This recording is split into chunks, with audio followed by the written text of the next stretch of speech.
Nagsisimula ang anime sa pagtakbo ni Nanako upang makita si Eiji bago pumasok sa paaralan at bagamat nakita niya lamang ang likod nito, ito ay nagpapasaya na sa kanya. Sa klase tinanong ng guro si Nanako kung kaya niyang lutisin ang isang problema sa matematika bagamat mabilis niyang naalala na hindi siya makapagsalita.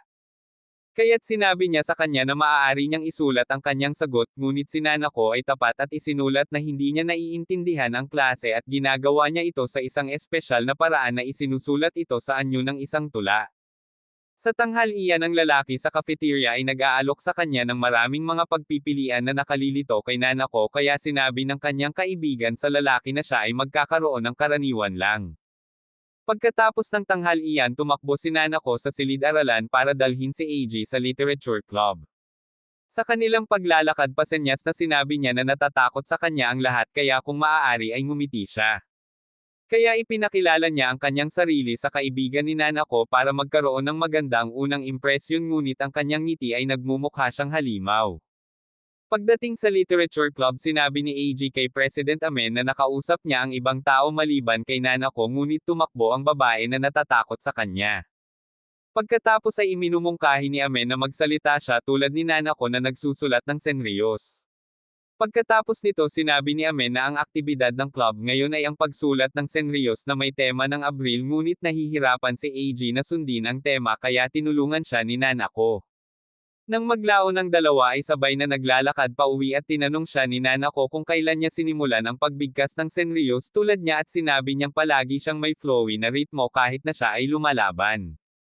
Sa sandaling iyon ang ilang mga lalaki mula sa ibang mga paaralan ay tumakas na natatakot kapag nakita nila siya. Tinatawag siyang Beast of the West noong middle school dahil maikli ang pasensya niya at palagi nakikipag-away. Pagkatapos ay sinabi ni Eiji na hindi maganda para sa iba na makita siyang kasama niya dahil iyon ay makakasira sa kanyang reputasyon. Nagagalit ito kay Nanako kaya sinulatan niya siya ng isang senryo na nagsasabing wala siyang pakialam sa sasabihin ng iba basta kasama niya ito.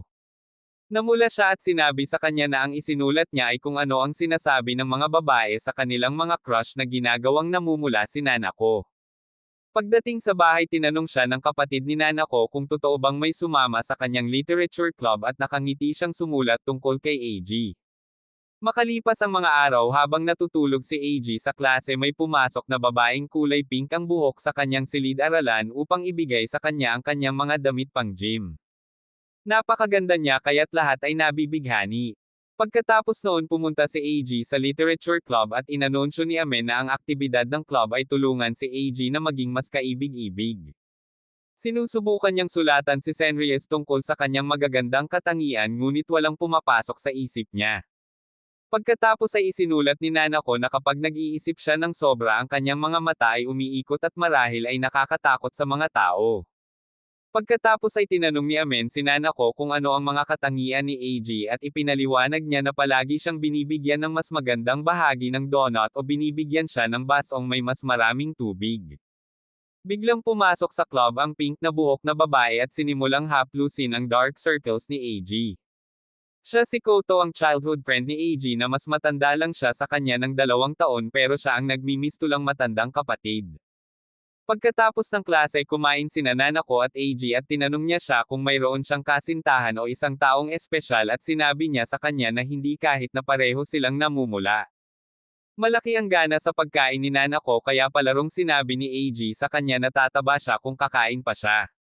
Kinabukasan nagpa siya si Nanako na magsimulang mag-diet kaya tinanong niya si Amen kung paano ito gagawin ngunit naghinala siya na gusto niyang mapabilib si Eiji kaya humingi ng tulong si Nanako kay Koto ngunit napagtanto din ng babaeng pink na buhok na ito ay dahil kay Eiji kaya nagpa siya siyang tulungan siya. Una nagsisimula sila sa mga sit-up bagaman halos hindi ito magawa ni Nanako na sa tingin ni Koto ay kaibig-ibig.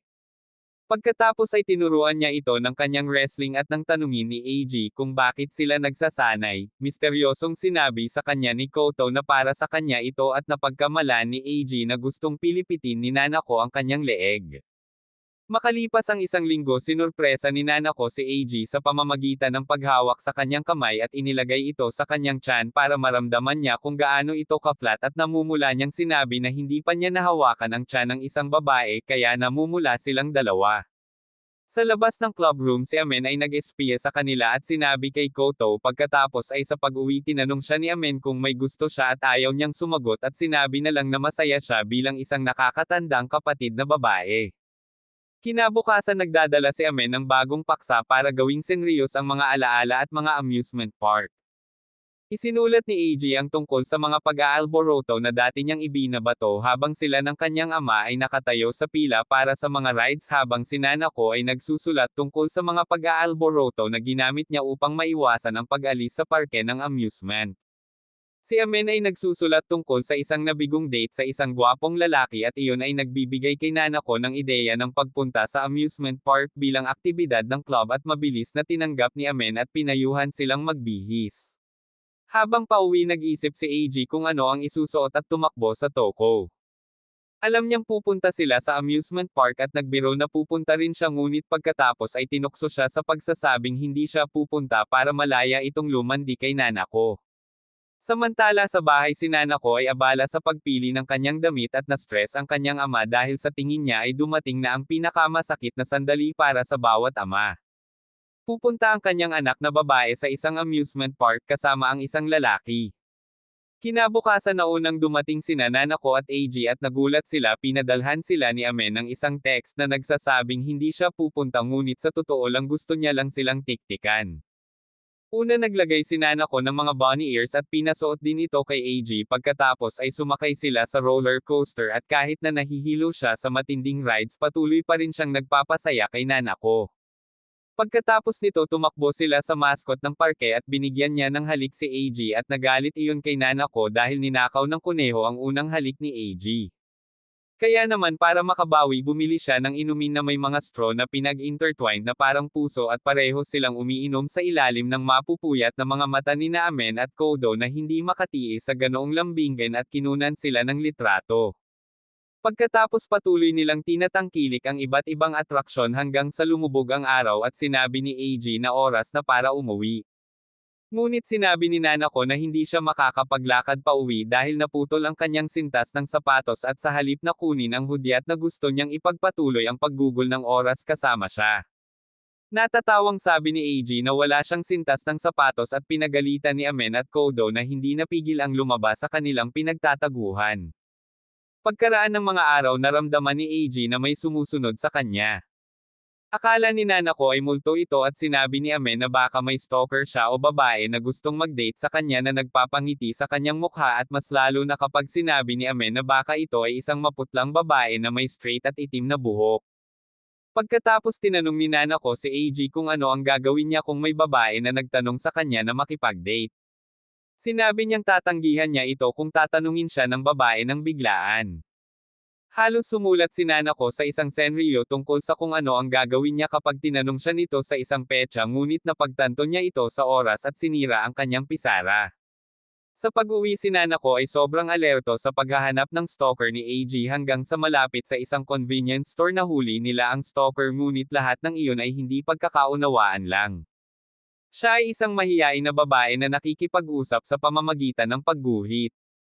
Ilang araw na pala ang nakalipas na laglag ni AG ang kanyang handbook at hinahabol siya ng dalaga para ibalik iyon pero lagi siyang mabilis maglakad. Taos-puso siyang pinasalamatan ni AG at inanyayahan siyang gumugol ng oras sa kanila sa literature club. Kinabukasan pumunta ang mahiyahin na babae sa club room at ipinakilala ang sarili gamit ang kanyang canvas. Siya ay si Kino at tulad ni Nanako nahihirapan din siyang magsalita kaya't naging magkaibigan ang dalawang babae. Pagkatapos ay sumagi sa isip ni Amen na maaaring i-rank ni Kino ang kanilang mga kasanayan sa pagguhit dahil siya ay napakahusay, ngunit sinabi ni AG na si Amen ay hindi dapat gumuhit dahil siya ay gumuhit lamang ng mga bagay kaya siya ang magiging modelo at sina AG at Nanako ang mga ilustrador. Maya-maya ipinakita ni na AG at Nanako ang kanilang drawing. Iginuhit niya si Amen na may nakakatakot na ngiti at iginuhit din niya ang kanyang sobrang cute. Pagkatapos ay sinabi ni Kino na kailangan niya silang gumuhit ng ibang bagay upang mai-rank niya ang mga ito at iminungkahi ni Amen na pareho silang gumuhit sa isa't isa. Iginuhit ni Nanako si AG mula sa memorya habang nakatitig ito sa kanya na namumula. Pagkatapos ay muli nilang ipinakita ang kanilang mga guhit. Iginuhit niya si Nanako na may masamang ngiti at iginuhit niya si AG na sobrang cute kaya nagpa siya si Kino na magbigay ng 100 punto sa bawat isa sa kanila. Pagkalipas ng 5 araw nagsimulang magsuklay si Amen ng kanyang buhok ng kakaiba dahil pinayuhan siya ng isang psychic na gawin iyon. Nakakuha iyon ng atensyon ni Nanako kaya ibinigay ni Amen sa kanya ang address kung saan inilalagay ng psychic ang kanyang fortune telling booth tuwing linggo. Sa linggo sinasamahan ni AG si Nanako at nakapila sila nang nakita nila si Koto. Tinutokso niya ang mga ito sa pagsasabing parang nagde-date sila at saka ibinulong kay Nanako na pwede niyang tanungin ang psychic tungkol sa love compatibility. Napakapula nito kay Nanako ngunit nakikinig siya sa kanya at nagtanong sa psychic tungkol sa compatibility nila ni AG. Bagamat hindi siya naniniwala sa lahat ng ito nakikinig siyang mabuti sa resulta. Ngunit sa kasamaang palad ayon sa psychic sina Nanako at AG ay ganap na hindi magkatugma. Nagalit ito kay AG at sinabi niyang imposible ito at humihingi ng paliwanag. Sa kabutihang palad na pagtanto niya na ang psychic ay nagkamali sa pagsulat ng kanilang mga pangalan kaya nag-aalok siya sa kanila ng isang bagong pagbabasa. Ngunit tumanggi si Nanako dahil perpekto ang reaksyon ni AG sa maling pagbasa. Kaya umalis sila at nagpa siya ang psychic na basahin pa rin ang kanilang compatibility at tulad ng hinala niya sila ay nakatakdang magkasama. Kinabukasan nakilala ni na AG at Nanako ang psychic sa paaralan at siya pala si Tao at estudyanteng tulad nila. Sinabi niya na bilang gantimpala para sa kahapon babasahin niya ang kanilang kapalaran para sa araw na iyon. Sinabi niya kay Nanako na magiging maayos ang lahat para sa kanya ngayon habang pinapayuhan niya si AG na huwag lumabas o makakatanggap siya ng kidlat sa puso. Nakakatakot iyon kay Nanako dahil maulap ang araw. Pero inulit ni AG na hindi siya naniniwala sa fortune telling kaya dinala niya siya sa isang vintage arcade. Doon ay gusto niyang turuan siya kung paano maglaro ng pool ngunit kapag ipinaliwanag niya ito sa kanya gamit ang scenarios masama ang kanyang tunog dahil patuloy niyang ginagamit ang mga salitang stick at balls ng hindi tama. Pagkatapos ay pumunta sila sa skating rink kung saan siya nagtuturo sa kanya kung paano mag-skate sa pamamagitan ng paghawak sa kanyang mga kamay at pagpapablush sa kanya. Hindi nila namalaya na pinagmamasdan sila ni na Tao at Eme na blonde na ngayon. Kaya sinabi ni Tao sa kanya na malamang na mali ang spelling ng kanyang pangalan at hiniling sa kanya na itigil ang paggulo sa kanyang buhok. Sa pagtatapos ng araw naisip ni Tao na mali siya kay AG hanggang sa nagsusode sila ni Nanako at habang pawis na pawis hinubad niya ang suot niyang sando na nagpapakitang malaki ang kanyang dibdib. Isang bagay na hindi napansin ni AG at parang nag-short circuit ang utak at puso niya kaya sinabi ni Tao na hindi siya lubos na nagkamali. Makalipas ang mga araw gumawa si Nanako ng mga plano para sa katapusan ng linggo. Pagkatapos noon pumunta sila ni AG sa literature club at ipinakita ang mga litrato ng kanilang alaga kay Eme. May pusa si Nanako at may chubby na kuneho. Ang cute ng kanyang alaga kaya gustong makilala ito ni Nanako at halos yayain siya ni AG na pumunta sa kanyang bahay ngunit napagtanto niya na baka isipin ng kanyang mga magulang na girlfriend niya ito kaya sinabi niyang isasama niya si Ago sa park bukas. Kinabukasan maagang gumising ang ama ni Nanako para magbasa ng dyaryo at magbasa tungkol sa rebelding yugto ng mga teenager. Ang unang palatandaan na dapat maging alerto ang mga magulang ay kapag hindi pinapansin ng isang teenager ang kanyang mga magulang ngunit si Mr. si Yukishiro ay hindi nag-aalala dahil ang kanyang anak na babae ay palaging nakangiti sa kanya. Ngunit nang magising si Nanako binati niya ito at dinaanan siya nito at agad na naisip ni Mr. Yukishiro na ang kanyang anak na babae ay pumasok sa kanyang rebelding yugto nang hindi namamalaya na hindi siya nakita ni Nanako. Dahil hindi niya suot ang kanyang contact lens at hindi niya ito narinig dahil nakasuot siya ng kanyang earplugs. Mamaya sinisisi ni Mr. Yukishiro ang kanyang sarili sa layo ng kanyang anak kaya pumunta siya sa kanyang silid para kausapin ito. Ngunit kahit anong katok niya sa kanyang pinto hindi ito binubuksan ni Nanako. Lalo siyang natakot niyan dahil ayon sa pahayagan nagkukulong sa kanilang mga silid ang mga rebelding teenager ngunit mali siya dahil nagpunta si Nanako sa parke. Hindi nagtagal ay nakilala niya si AG si Ago ang kuneho at si Hanabi ang nakababatang kapatid na babae ni AG. Tuwang-tuwa ang batang babae na makilala ang sikat na si Nanako dahil palagi siyang kinakausap ni AG at hindi lang iyon, minsang sinabi sa kanya ni AG na ang dalawa niyang paboritong bagay ay ang mga senryo, at si Nanako at ang paghahayag na iyon ay nagpapula sa kanilang dalawa. Samantala si Mr. Yukishiro ay tinanong ang kanyang anak tungkol kay Nanako at sinabi niya sa kanya na minsan ay nagpunta siya sa amusement park kasama ang isang bandido. Natakot ang lalaki ng labis na iniisip niyang ang kanyang anak na babae ay malapit ng maging isang bandido. Sa tingin ng kanyang asawa ay nagmalabis siya at sinabi niya na ang rebellious face ng isang teenager ay normal at dapat nilang hayaan siyang sundin ang kanyang sariling landas. Ngunit si Mr. Yukishiro, pakiramdam niya ay gumuho ang kanyang mundo at nagpa siya na putulin ang relasyon sa kanyang anak na babae. Ang manggugulo na kasalukuyang kasama ng isang tao kahit na dinudurog nito ang kanyang puso. Sa kabilang banda si Nanako ay gumugugol ng ilang oras na may kalidad kasama sina AJ Hago at Hanabi at nang umalis siya upang maghanap ng basurang bag para sa dumi ng kuneho. Tinanong ni Hanabi si Nanako kung siya ang kasintahan ng kanyang kapatid at isinulat ni Nanako na hindi niya ito kasintahan, ngunit gusto niya na makita siya ng iba sa paligid nila ng ganoon. Pagkatapos noon ay nagpaalam na siya sa kanila dahil kailangan niyang pumunta sa bahay ng kanyang kaibigan. Nang maglaon pagdating niya sa bahay, binigyan niya ng cake ang kanyang ama na nagsasabing mahal niya ito at iyon ang nagpapalambot sa puso ng lalaki at napagtanto niyang mali siya sa lahat ng panahon. Ginagawa siya ng kanyang cute na anak na babae ng cake dahil Father's Day ngayon. Pagkalipas ng mga araw, isang malaking bagyo ang tumama sa lungsod at sinabi ni Nanako kay Amen na hindi niya gusto ang ulan dahil nababalot nito ang kanyang buhok. Ngunit sinabi ni Amen na kung ang isang batang lalaki at isang babae ay magsalo ng payong sa ulan, sila ay magkasama magpakailanman. Pagkatapos ay iminungkahi ni Amen kay Nanako na subukan niya ito kay AG at nakinig siya sa kanya at tinanong siya kung maaari silang maglakad pauwi ngayon at pumayag siya. Sa kasamaang palad para kay Nanako, huminto kaagad ang ulan at sumikat ang araw sa kalangitan. Pagkatapos ng klase, tinawag sina Nanako at AG para ayusin ang kubo dahil natumba ng bagyo ang isang puno dito. Masaya siyang tulungan siya, ngunit dumating si Tao upang bigyan sila ng babala na ayon sa kanyang mga hula si AG ay magugulat sa huli, kaya hiniling niya sa kanya na manatili at tulungan silang maiwasan ang mapaminsalang hinaharap. Ngunit ang lahat ay nagsimula ng masama dahil si AG ay nabunutin ng daan-daang mga splinters mula sa puno, kaya kailangan niyang tumakbo sa infirmary kung saan siya tinulungan ni Koto at pagkatapos ay bumalik ang dalawa sa pagtulong sa kubo. Dumating din si Kano para tulungan at i-redesign ang kubo para maging modern rabbit house, pero ang tingin ng iba ay maganda ang dating disenyo kaya itinayo nila ulit ang kubo. Mukhang maayos naman ang lahat hanggang sa matupad ang hula ni Tao dahil kay AG nakatakas ang mga kuneho.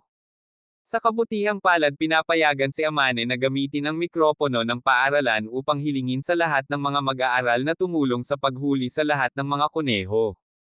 Pagkatapos noon, pinaalalahanan ni Nanako si AG na nangako siyang ihahatid siya pauwi at parang narinig siya ng langit at biglang umulan.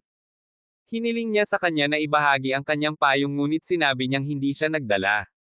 Ang lahat ng ito ay narinig ni Amane na hindi hahayaang masira ang kanyang plano, kaya nagsinungaling siya na mayroon siyang 2 payong at binigay sa kanila ang kanya upang pareho silang maglakad pauwi sa ilalim ng ulan.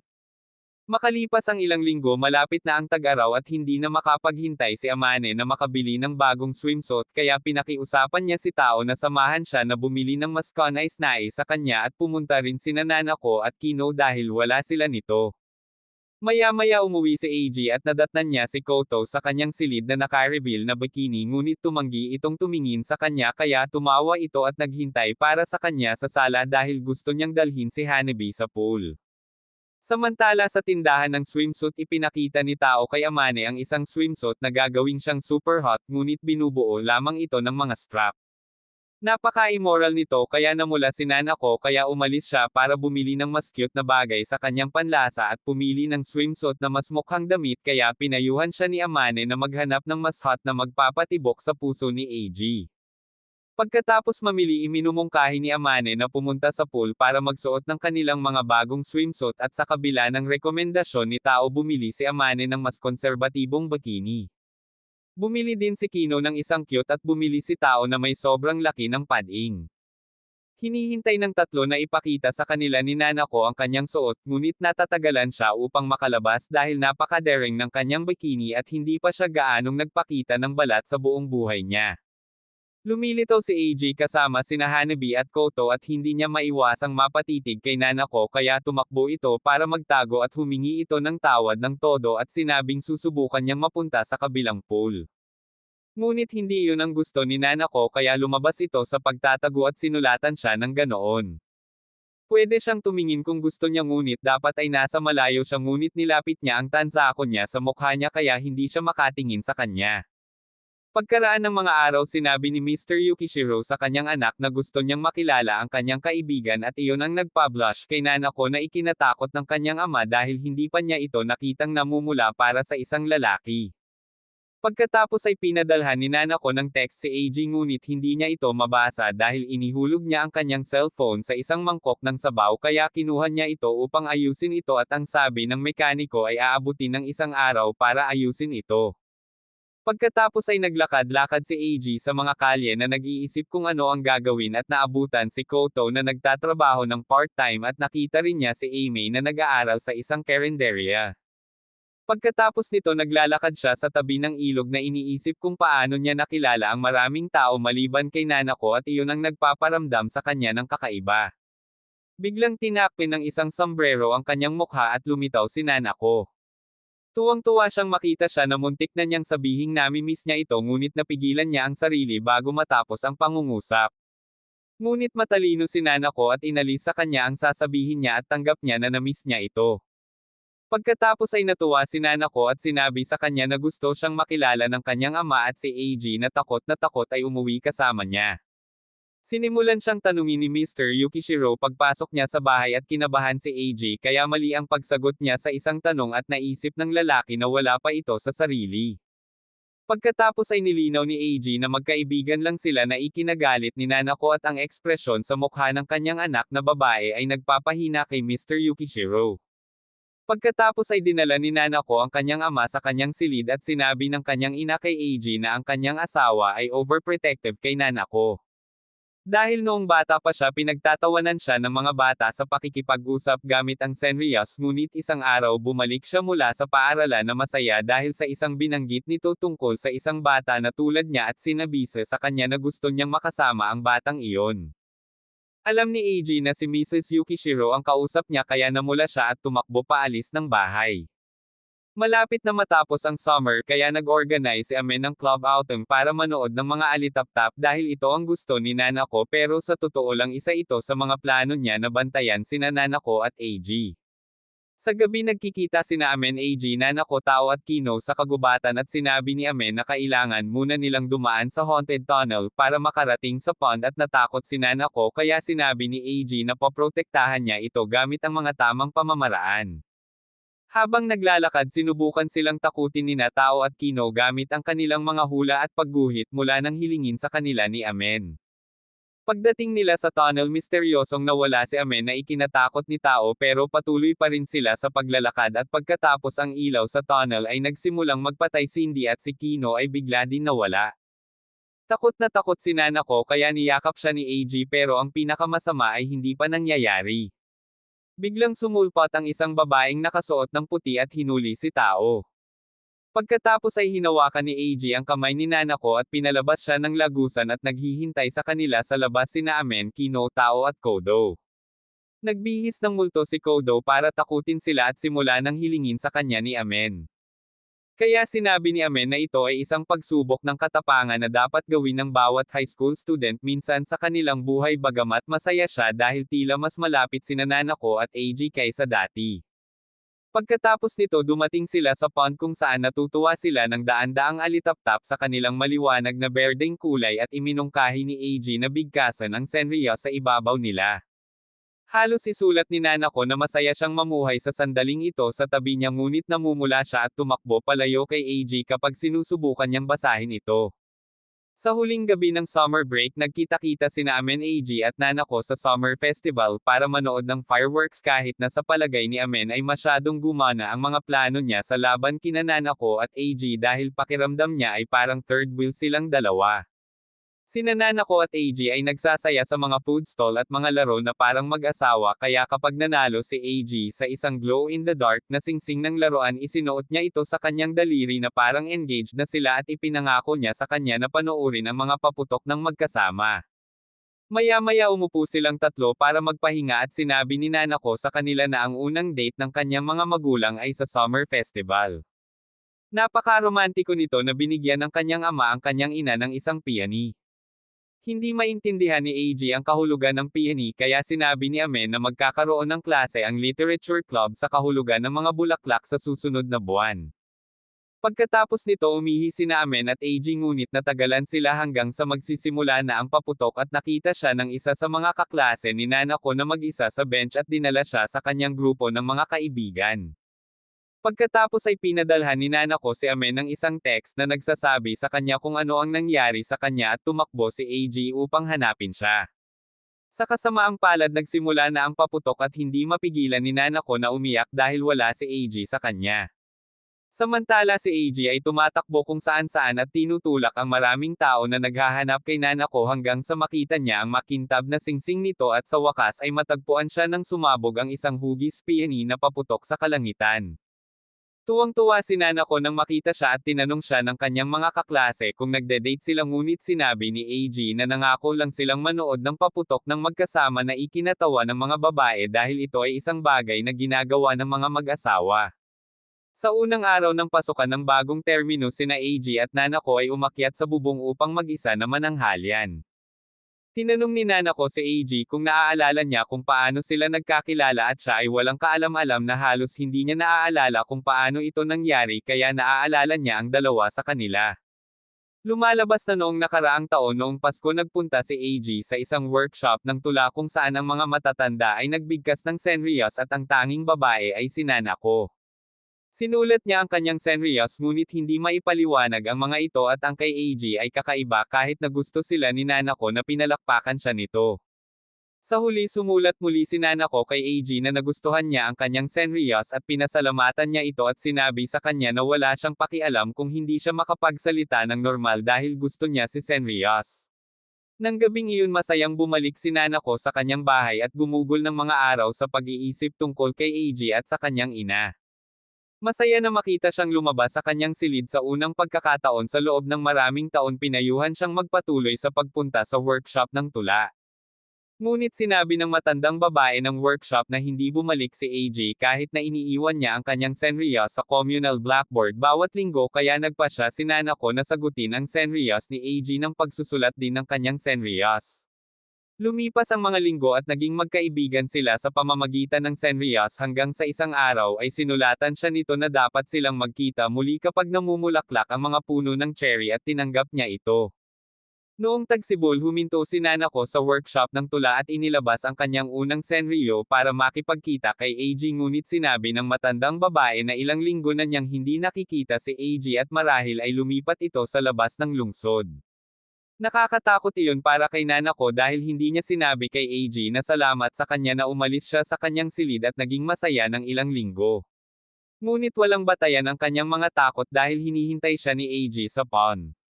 O ng cherry blossom bagamat hindi siya nito nakilala sa unang tingin kaya ipinakita niya sa kanya ang kanyang senryo at ang susunod na eksena ang ating dapat na abangan.